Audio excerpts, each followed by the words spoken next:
आप देख रहे हैं डार्क फाइल्स। तो चलिए बढ़ते हैं आज की इस कहानी की ओर। 4 सालों के बाद मैं जब अपने गांव लौटा तो वहां के हालात और अजीब अजीब घटनाओं के बारे में दादाजी से सुनकर मैं हक्का बक्का रह गया। दरअसल दादाजी के मुताबिक पिछले कुछ हफ्तों से हर रात गांव का कोई ना कोई आदमी बड़ी ही रहस्यमयी तरीके से गायब हो जा रहा है और अगले दिन उसकी लाश गांव के शमशान के पीछे जो पुराना खेत है वहां पर मिलती है। इस तरह से ना जाने हमारे गांव में कितने लोग मर चुके हैं, मगर सभी की लाशों में एक बात गौर करने लायक थी कि उनके गले में एक गहरा निशान बन जाता था, जैसे उनकी मौत फांसी लगने से हुई हो। दादाजी से ये सब सुनकर जहां एक तरफ मैं खौफजदा हो चुका था, तो वहीं दूसरी ओर मेरा शातिर दिमाग इस सोच में पड़ा था कि आखिर इन सब के पीछे किसका हाथ है। और कहीं ना कहीं अब मुझे डर भी लग रहा था। खैर, उस रात मैंने खाना खाया और आराम से बिस्तर में पड़ गया। क्योंकि आज मैंने काफ़ी सफ़र किया था, इसलिए थकावट के मारे मेरा पूरा शरीर सुस्त पड़ चुका था और यही कारण था कि मैं बहुत जल्द सो गया। अगली सुबह जब मेरी आंख खुली तब पिताजी मुझे हिलाते हुए उठा रहे थे। मेरे जागते ही पिताजी ने बताया, तू अभी तक सो रहा है? वहां उस पुराने खेत में आज भी एक लाश मिली है। पिताजी से ये सुनकर मैं कुछ खास डरा नहीं, क्योंकि अब मैंने सोच लिया था कि करना क्या है।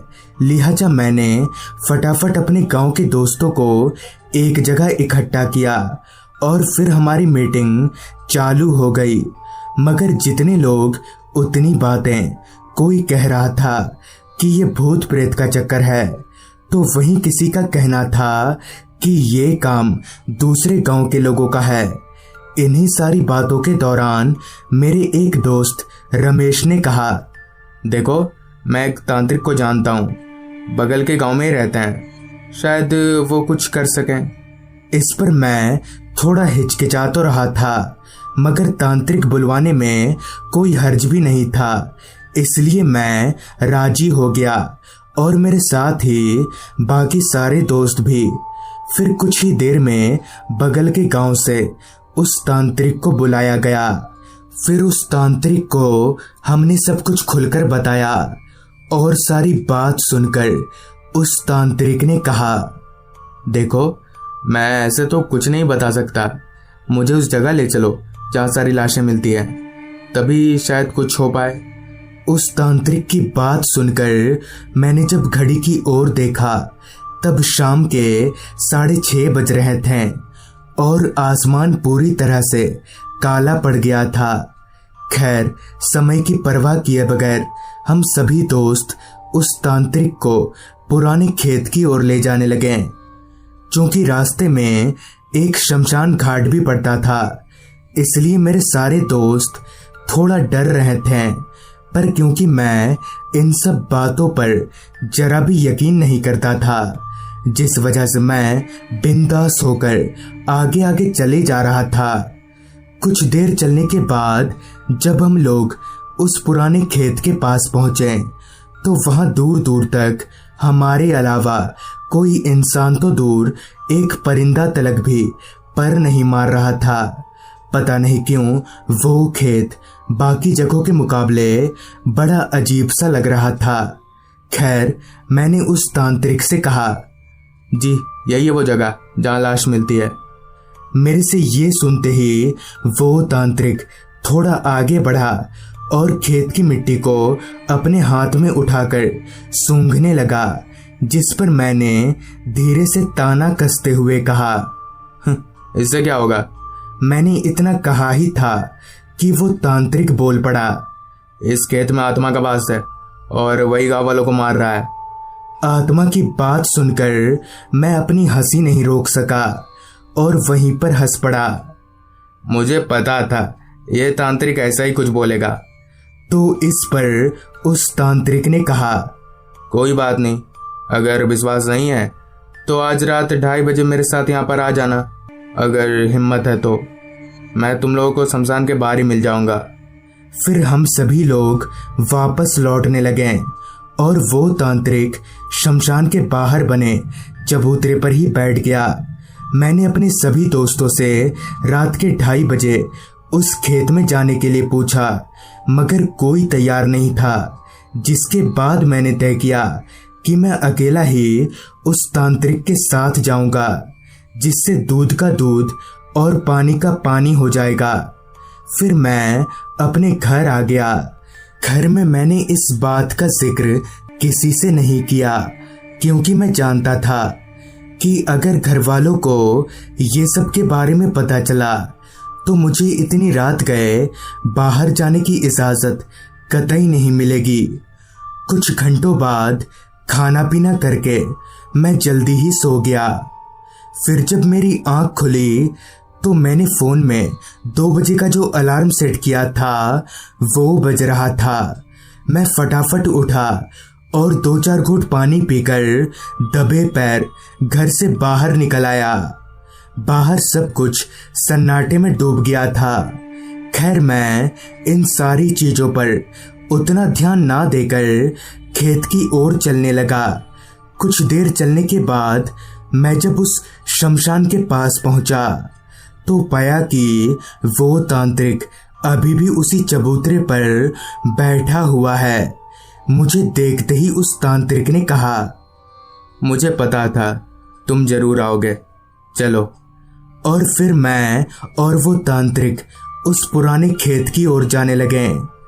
कच्ची पगडंडी पर कुछ देर चलने के बाद जब हम दोनों उस खेत के पास पहुंचे तब तांत्रिक ने मुझे धीरे से उंगली का इशारा करके एक पेड़ की ओर देखने को कहा।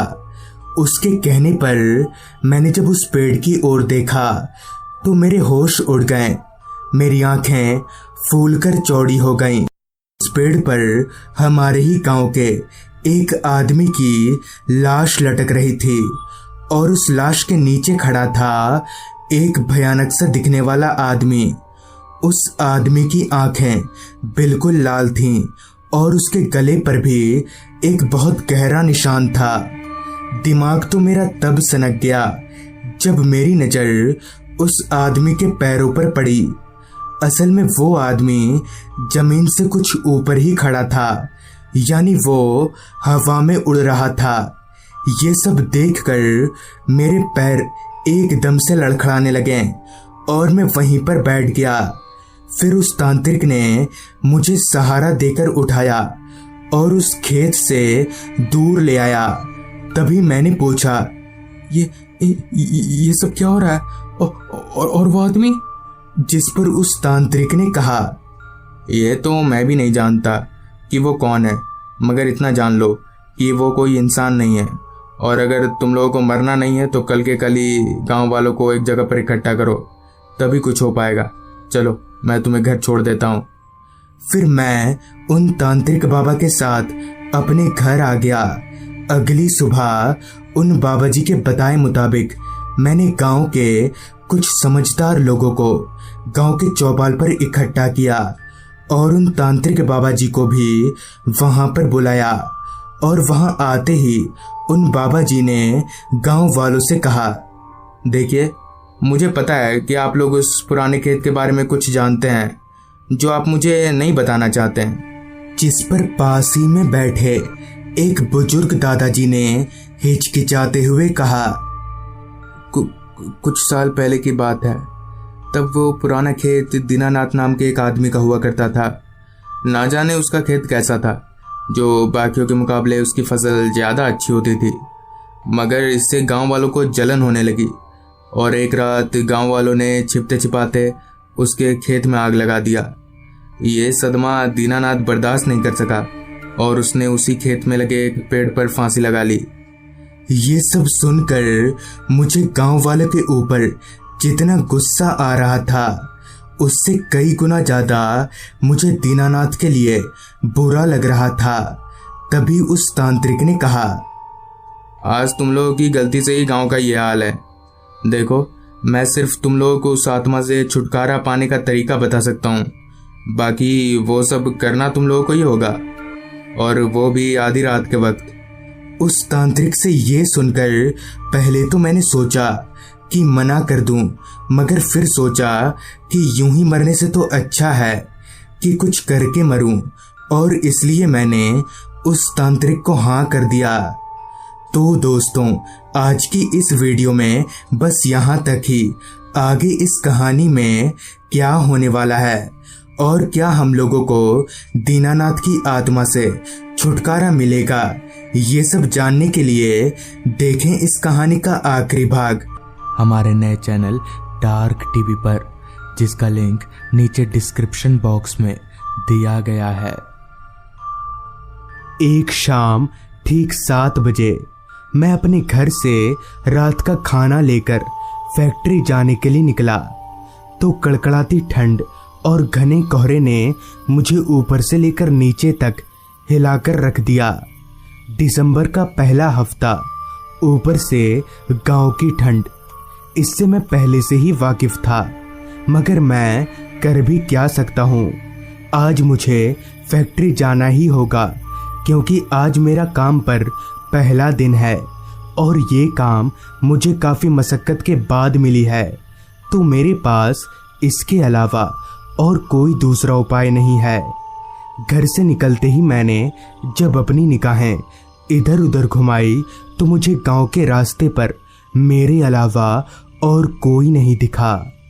ऐसा हो भी क्यों ना, इतनी ठंड में कौन मेरे जैसा बदकिस्मत होगा जो बाहर निकलेगा। खैर, मैं चलते हुए फैक्ट्री की तरफ आगे बढ़ने लगा। मेरे घर से फैक्ट्री करीब 7 किलोमीटर की दूरी पर है और मुझे रात के 9:30 बजे तक वहां पहुंचना होगा, इसलिए मैं 7 बजे ही घर से निकल गया। घर से निकलते वक्त पापा ने कहा था, आज किसी तरह से पैदल चले जाओ, कल तुम्हारे लिए एक साइकिल का बंदोबस्त कर दूंगा। कुछ दूर चलने के बाद मैं गांव के रास्ते से अलग एक सुनसान रास्ते पर आ गया, जहां मेरी टॉर्च की लाइट पड़ते ही मुझे अंधेरे का पता चला, क्योंकि उस रास्ते पर अंधेरा इस कदर छाया हुआ था कि मेरी टॉर्च की लाइट ना के समान मालूम पड़ रही थी। सन्नाटा तो इस कदर फैला हुआ था कि रास्ते के किनारे झाड़ियों से आ रही रात कीड़ों की आवाज़ें भी मुझे साफ साफ सुनाई पड़ रही थीं। रास्ता पूरी तरह से जंगलों से घिरा हुआ था, तो मुझे बार बार बस यही डर खाए जा रहा था कि कहीं कोई जंगली जानवर मुझ पर हमला न कर दे। डर के कारण मैं अपने पैरों को दबा दबा कर चल रहा था, ताकि मेरे चलने की आवाज़ ना हो। अभी मैं आगे बढ़ ही रहा था कि तभी मुझे पीछे से एक टांगे की आवाज़ आई। उस आवाज़ को सुनकर मैंने जब पीछे पलटकर देखा तो तांगा चलकर मेरी ओर आ रहा था। उस तांगे को देखकर मैं रास्ते के किनारे खड़ा हो गया और मन ही मन में बोला, पैदल जाने से तो अच्छा है कि मैं इस तांगे वाले से सहायता मांग लूं। ये सोचते ही मैंने हाथ दिखाकर उस तांगे वाले को रोकने का इशारा किया, तो वो तांगा ठीक मेरे सामने आकर रुका। तांगे के रुकते ही तांगा चला रहे एक बुजुर्ग आदमी ने मुझसे कहा, कहाँ जाना है बाबू साहब आपको? जिस पर मैंने कहा, वो मुझे थोड़ी दूर आगे फैक्ट्री में जाना है, आप मुझे छोड़ देंगे? इस पर उस आदमी ने हंसते हुए कहा, बिना पैसों के तो मैं किसी को भी नहीं बिठाता, 2 रुपया लगेंगे। इस ठंड में पैदल जाने से तो अच्छा है कि मैं उसे 2 रुपए देकर उसके तांगे में चला जाऊं। इस पर मैंने उस बुजुर्ग आदमी से कहा, हाँ ठीक है, मैं 2 रुपए दे दूंगा, आप मुझे वहां तक छोड़ दीजिए। जिस पर उस बुजुर्ग आदमी ने मुझे तांगे पर बैठने को कहा। मैं भी तांगे पर चढ़कर बैठ गया और मेरे बैठते ही उस आदमी ने तांगा भगाना शुरू कर दिया। तांगे पर जहां मैं बैठा हुआ था वो जगह दोनों तरफ तिरपाल से घिरा हुआ था, तो मुझे ठंड उतनी नहीं लग रही थी। मगर हैरत वाली बात तो ये थी कि उस बुजुर्ग आदमी ने इतने ठंड में भी कोई गर्म कपड़ा नहीं पहन रखा था। पर ऐसा क्यों? क्या उस आदमी को ठंड नहीं लग रही? ये सवाल मेरे जहन में कांटे की तरह चुभने लगा, जिस पर मैंने उस आदमी से पूछा, क्या बात है चाचा, आपको ठंड नहीं लग रही है क्या? जिस पर उस आदमी ने हंसते हुए कहा, नहीं नहीं बाबू साहब, मुझे बस गर्मी लगती है, ठंड नहीं। उस आदमी से ये जवाब सुनकर मैं चौंक गया और मैंने मन ही मन में कहा, लगता है ये आदमी थोड़ा पागल है, इसलिए ऐसी उल्टी पुल्टी बातें कर रहा है। मगर क्या ये सच में पागल है? और अगर हाँ, तो इसके साथ मैं किसी बड़ी मुसीबत में पड़ सकता हूँ, और अगर ना तो ठीक है। इसका पता लगाने के लिए मैंने उस आदमी से कहा, चाचा आप इतनी रात को कहाँ से आ रहे थे? रात को तो कोई सवारी भी नहीं मिलती यहाँ। इस पर उस आदमी ने कहा, इससे मुझे कोई फर्क नहीं पड़ता, मैं तांगा रात को ही चलाता हूँ। उस आदमी की बातों को सुनकर मुझे पता चलने लगा था कि वो थोड़ा पागल है। खैर, मेरे भी फैक्ट्री अब आने ही वाली थी, तो मैं 2 रुपए निकालने के लिए जैसे ही अपने हाथ को जेब में डाला तो मैं चौंक गया, क्योंकि मैंने इसी जेब में 5 का एक सिक्का रखा था, मगर वो सिक्का अब मेरे जेब में नहीं था। मैंने सभी जेबों को देखा, पर मुझे पैसे कहीं नहीं मिले। मगर मेरा 5 का सिक्का गया तो गया कहाँ? शायद तांगे में ही कहीं गिर गया होगा, जिस पर मैंने टॉर्च जलाकर अपने आसपास भी देखा, मगर मुझे वो सिक्का कहीं नहीं मिला। अब मुझे समझ नहीं आ रहा था कि मैं क्या करूं और इस तांगे वाले को क्या जवाब दूं। इसने तो मुझे पहले ही कह दिया था, और ये अब बिना पैसे लिए मानेगा नहीं। इस पर मैंने उस आदमी से कहा, चाचा तांगा रोकिए, मुझे उतरना है। मेरे इतना बोलते ही उस आदमी ने तांगा रोक दिया। तांगा रुकते ही मैं उतरकर उस आदमी के पास गया और उनसे कहा, चाचा मेरे पैसे गिर गए हैं, अब तो मैं आपको 2 रुपए नहीं दे पाऊंगा। मेरे इतना बोलते ही उस आदमी ने पीछे तांगे की तरफ देखा और चिल्लाकर कहा, अरे बचवा लोग, तुम लोगों ने लिया है क्या बाबू साहब का पैसा? उस आदमी के मुंह से ये सुनकर मैं सहम गया, क्योंकि मेरे और इसके अलावा यहाँ तो और कोई नहीं था। तो फिर ये आदमी किसको बोल रहा था? उस आदमी ने इतना कहा ही था कि तभी पीछे से 2 बच्चों के हंसने की आवाज आई। उस आवाज को सुनकर मैं जैसे ही पीछे पलटा तो मेरे होश उड़ गए और मेरा सर एकदम से चक्कर खाने लगा, क्योंकि जब मैं इस तांगे पर बैठकर आया था तब तो यहाँ कोई भी नहीं था। तो अब 2 बच्चे कहाँ से आ गए? अभी मैं एक पुतले की तरह खड़े खड़े ये सब देख ही रहा था कि तभी उनमें से एक बच्चे ने हंसते हुए कहा, हाँ हमने लिए हैं पैसे और अब हम नहीं देंगे। इतना बोलकर वो दोनों बच्चे तांगे से कूदकर जंगलों के भीतर भाग गए। जिस पर मैंने उस आदमी से कहा, चाचा ये बच्चे कौन थे? और पहले तो मैंने इन लोगों को तांगे पर नहीं देखा। जिस पर उस आदमी ने जो जवाब दिया उसे सुनकर मैं और सहम गया। मेरे ये पूछते ही उस आदमी ने कहा, क्या बोल रहे हैं बाबू साहब आप? ये दोनों तो आपके बगल में ही बैठे थे, आपको दिखा नहीं क्या? ओ दिखेगा भी कैसे, ये दोनों तो भूत हैं। इतना बोलकर वो आदमी जोर जोर से हंसने लगा, मगर उसकी हंसी इतनी डरावनी थी कि मेरे कानों को बर्दाश्त तलक नहीं हो रहा था। मैं उसे चुप कराने के लिए जैसे ही अपने हाथ को उसके कंधे पर रखा तो मैं जोर जोर से कांपने लगा। दरअसल मेरा हाथ उस आदमी के शरीर के आर पार हो गया। अभी मैं कांप ही रहा था कि तभी उस आदमी ने एक भारी सी आवाज में कहा, माफ करिएगा बाबू साहब, मैंने आपको बताया नहीं कि मैं भी भूत हूँ और अब आप भी भूत बनने वाले हैं। उस आदमी के मुंह से ये सुनकर मैं अब वहां रुक नहीं सका। मैं दौड़कर भागने लगा। मैं काफी तेज दौड़ रहा था, मगर मेरे कानों में बस एक ही आवाज आ रही थी, बाबू साहब मेरे 2 रुपए दीजिए। मैं उस आवाज से जितना दूर भागना चाह रहा था, वो आवाज मेरे उतने ही करीब आ रही थी। मैंने जैसे ही पीछे पलटकर देखा तो वो आदमी बिना पैर चलाए ही हवा में उड़ते हुए मेरे पीछे पीछे आ रहा था। इससे पहले कि मैं काफी दूर भाग पाऊं, तभी उस भूत ने पीछे से मेरा गला पकड़ लिया और मुझे उल्टी दिशा में घसीटने लगा। अब मैं अपने आप को मरा हुआ मान चुका था और उस आदमी का भी चेहरा पूरी तरह से बदल चुका था। अभी वो भूत मुझे घसीटकर जंगल के अंदर ले जाने ही वाला था। तभी वहां फैक्ट्री के 2-3 कर्मचारी आ गए, जिन्हें देखकर वो भूत हवा में धुआं हो गया। तो उस तरह से उस रात मेरी जान बच गई। मगर आज भी वो आवाज, बाबू साहब मेरे 2 रुपए दीजिए, मेरे कानों में आज तक गूंजती है।